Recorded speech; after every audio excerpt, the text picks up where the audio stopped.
Welcome to Prelims Haste program of IAS by Heart, your one-stop solution to crack prelims. I am Vijay Kumar. We are going to discuss ancient, medieval and modern history of India with more weightage given to modern history of India. In our class 4, we are going to discuss questions 31 to 40. For the first 30 questions, kindly visit the previous history class videos. Let's move on to the questions. So the 31st question is, consider the following statements regarding Vedic ages. The statements given are, painted grey ware potteries belong to later Vedic period. Traces of election of king appear in later Vedic period and he was called as Raja. Ashrama system were absent during the Vedic period. Which of the above statements are correct? So answer to this question is B. That is 1 and 2 only. Let's see the further explanation. So with respect to pottery, pottery is majorly of two types: handmade pottery, wheel-made pottery. The later Vedic period was also called as painted grey ware iron face, since it was dominated by painted grey ware and iron. And during the early Vedic period, it was dominated by ochre colored pottery. Ochre means earth colored pottery. And some of these early Vedic period sites have painted grey ware evidences. But the iron objects are absent during this phase. So only the later Vedic period was called as painted grey ware iron phase. So this is an example of painted grey ware. So the later Vedic period was dominated by painted grey ware, and other pottery were black and red ware, black slipped ware and red ware. So this map shows the painted grey ware regions of later Vedic period. So it extends from almost from Punjab, Rajasthan, Haryana, Delhi to UP. And black and red were dominated in the regions of Bihar and Madhya Pradesh. Okay. So this is an example of black and red ware, where both red color and black color were present. So this is an example of black slipped ware. So black slipped ware is similar to black ware, except that the black slipped ware is more polished, because the black slipped ware were polished using colored clay. Okay, let's move on. So this is an example of red ware. So the red color of this pottery were due to the presence of iron oxides in them. Okay, let's move on. So there are the traces of election of king appear in later Vedic period, and he was actually called as Raja, and he received voluntary presents called Bali from his people, and these people were called Vis. There are other type of kings as well, and they collected taxes, and the officer responsible for collecting taxes, that is treasurer, was called as Sangri Hitri. Okay, let's move on. So with respect to Ashrama system, it was actually present during the period of early and later Vedic period, and it was considered a duty in life. So Ashrama system states 4 stages of life. They are Brahmacharya, that is student phase, Grihastha, that is householder phase, Vanprastha, that is forest dweller or traveler phase, and Sannyasin, that is ascetic phase, which is completely renouncing the world life. However, the most commonly practiced was the Grihastha phase even during the later Vedic period. So answer to the first question is 1 and 2 only. The third statement should be the Ashrama system was present during the Vedic period. So along with Varna system, Ashrama system was one of the social philosophy of Vedic period. Let's move on to the next question. 32nd question is, match the following statements regarding classical school of Indian philosophy. So the statements given here are schools of Indian philosophy and their proponents. So the schools were Nyaya school, Sankhya school, Vaisheshika school and Yoga school. And the proponents given here are Kannada, Gautama, Kapila and Patanjali. So answer to this question is C. Let's see the further explanation. So Nyaya philosophy follows a scientific and rational approach, and it was founded by sage Gautama. It believes that to attain liberation from cycle of birth and death, the sole way is to gain knowledge through the five senses. Then Sankhya. Sankhya is the oldest of all philosophies. It was put forth by sage Kapila. It states that attainment of knowledge of self through meditation and concentration was the way. It is a dualistic philosophy with Purusha and Prakriti in it. The Purusha means soul and Prakriti means nature. And Sankhya school was the basis for, one of the basis for Yoga and Advaita. Let's move on. And Yoga philosophy introduces the method of discipline of body and mind. And sage Patanjali is the founder of Yoga. So Yoga philosophy states that with the disciplining of body and mind, one can attain enlightenment. Let's move on. Then Vaisheshika. Vaisheshika school deals with metaphysics. Metaphysics is a branch of philosophy which deals with the discussions and questioning of the very existence.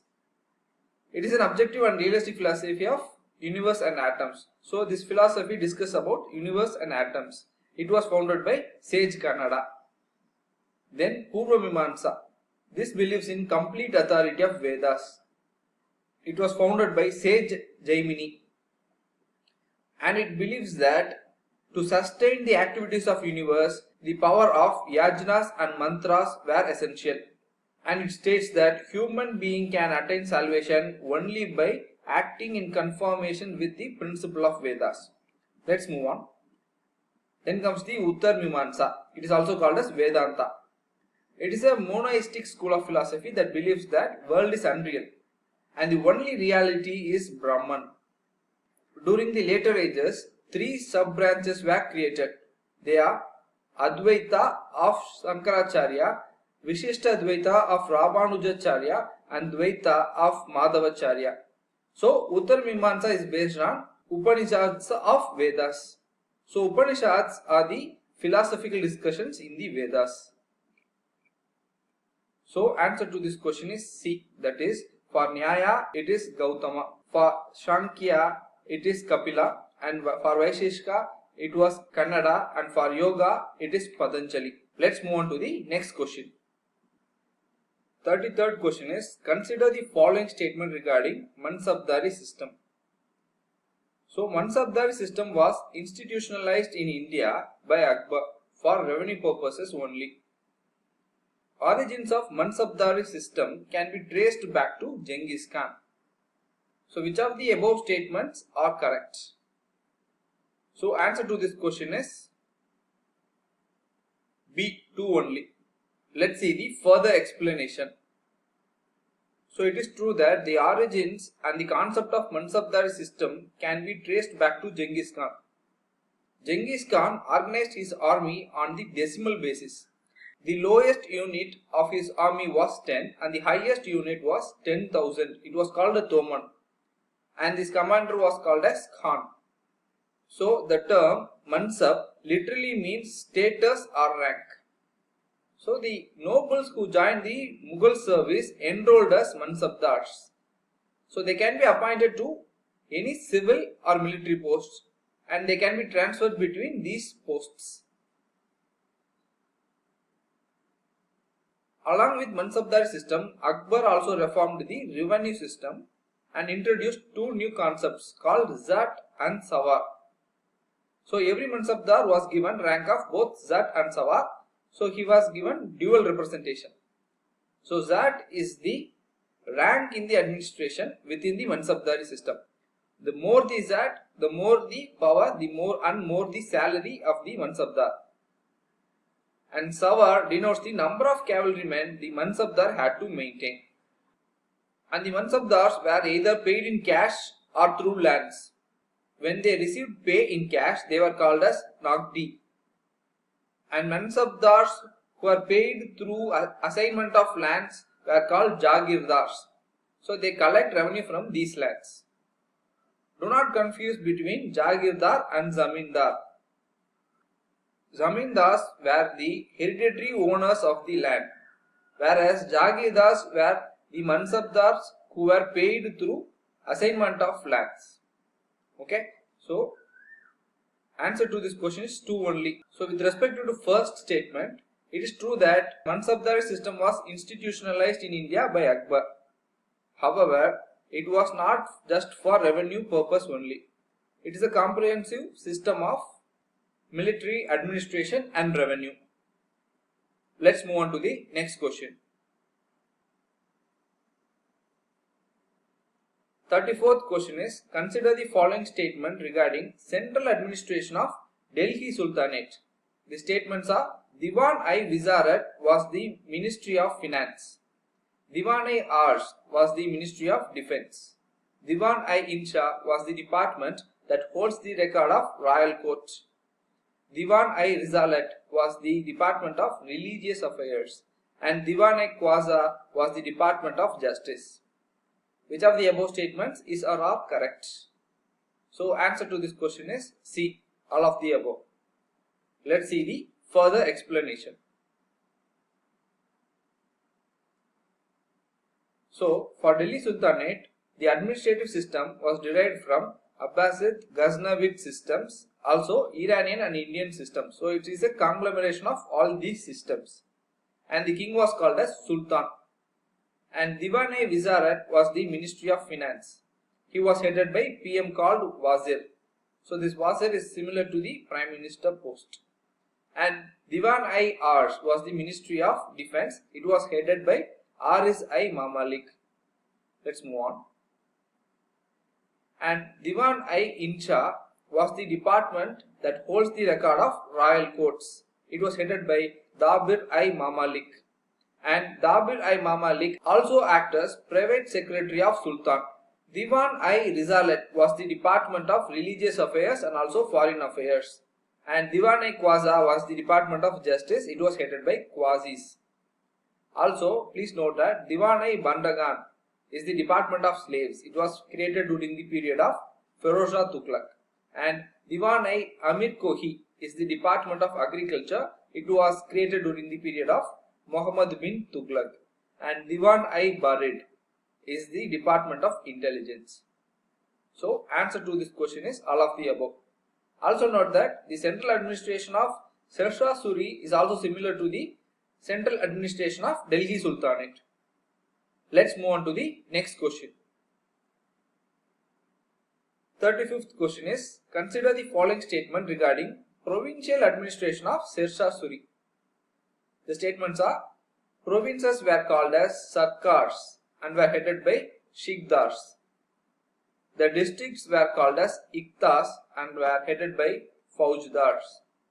Which of the following statement is or are correct? So answer to this question is D, none of the above.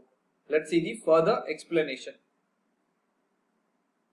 So the provinces of Sher-Shah were called as Iktas and it was headed by Hakim, or also called as Faujdars or Subedars.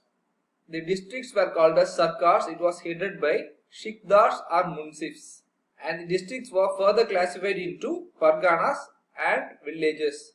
So answer to this question is none of the above. 36th question is, consider the following statements. Ratcliffe Line is the border line that separates India from Pakistan. McMahon Line is the border line that separates India from Pakistan. McMahon Line demarcates British India into India, West Pakistan and East Pakistan. Which of the above statements are incorrect? So answer to this question is D, that is 2 and 3 only. Let's see the further explanation. So, Radcliffe Line is the border line that separated India and Pakistan. So, it was revealed on 17th August 1947, 2 days after the independence. So, Radcliffe divided India into three halves, that is West Pakistan, India and East Pakistan. Okay. So, the head of the committee was Cyril Radcliffe. He was actually a lawyer from England and he had no previous knowledge or experience with cartography. That was the issue.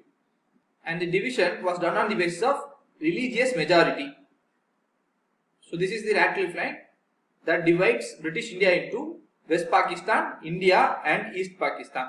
And please note that Kashmir is not part of the Radcliffe line because Kashmir was an independent state. Let's move on. So, with respect to McMahon line, the Shimla Convention between India and Tibet held on 1914 and this convention was signed on 3rd July 1914. With the Shimla Convention, the McMahon line came to existence. After China captured Tibet in 1950, it became the borderline between India and China. Assertive and greedy China currently rejects even the McMahon line as the official border. It has occupied Aksai Chin and it has claims on Arunachal Pradesh. Currently, the military held line is now called as line of actual control. So, this denotes the McMahon line. It has three sectors: western sector, middle sector and eastern sector. And Aksai Chin was captured by China.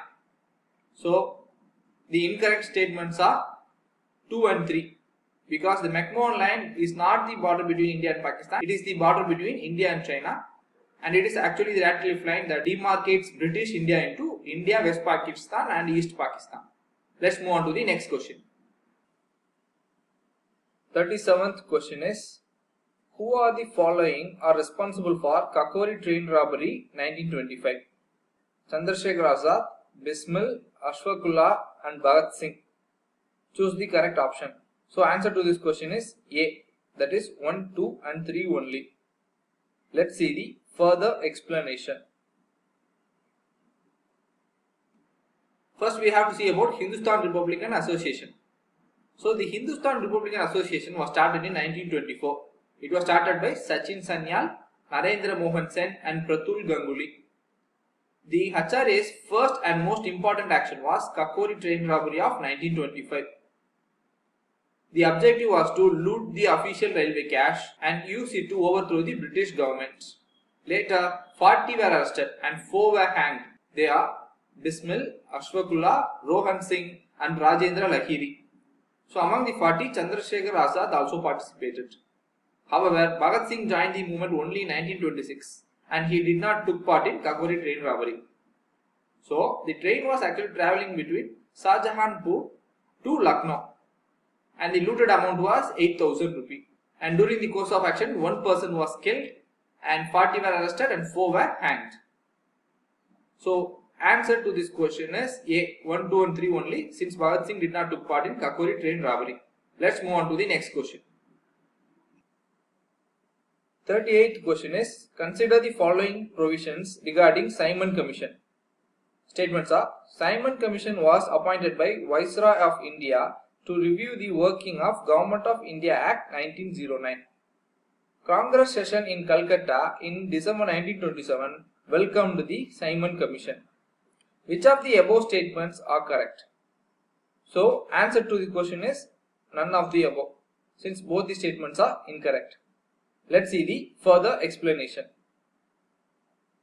So, Simon Commission was appointed by British government and not the Viceroy to review the working of Government of India Act of 1919 and not the Government of India Act of 1909.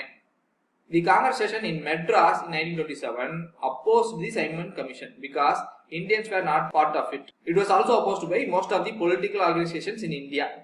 So, the people held mass protests, hardtail and black flag demonstrations all over the country. And the people were chanting, Simon go back Simon. So, answer to the question is none of the above since both the statements are incorrect. Let's move on to the next question. 39th question is, with references to the period of Indian freedom struggle, which of the following were recommended by Nehru report? So, complete independence for India, joint electorates for the reservation of seats for minorities, provisions of fundamental rights for the people of India in the Constitution. Select the correct answer using the codes given below. So answer to this question is B, that is 2 and 3 only. Let's see the further explanation. So the Nehru report came in the year 1928. It was a response to Birkenhead challenge. So the committee was created when Birkenhead, the Secretary of State of India, challenged the Indian leaders to draft a constitution for the country. The committee was headed by Motilal Nehru, and that it is called as Nehru report. And the Nehru report was rejected by Muslim League. The provisions are, it demanded for dominion status and not the complete independence. And it rejected separate electorate, and it recommended that the seats for Muslims only reserved in the provinces where they were in minority. And the Nehru report demanded citizenship, fundamental rights, and stated India will be a federation which have a bicameral legislature at the center, and the ministry would be responsible for the legislature. So answer to this question is 2 and 3 only. The first statement is wrong because it demanded for dominion status and not the complete independence. Let's move on to the next question. 40th question is, consider the following statement regarding Dadabhai Naoroji. In his work Poverty and Un-British Rule in India, Naoroji interpreted that ancient Indian texts and restored the self-confidence of Indians. He was the first Indian to be elected to the Parliament of Britain. Which of the statements given above are correct? So answer to this question is C, that is 2 only. Let's see the further explanation. So Dadabhai Naoroji in his work Poverty and Un-British Rule in India argued that India was too highly taxed and its wealth were being drained to England. Thus he exposed the economic exploitation of India by the British. Also in 1886, 1893 and 1906 he presided over the annual session of Indian National Congress.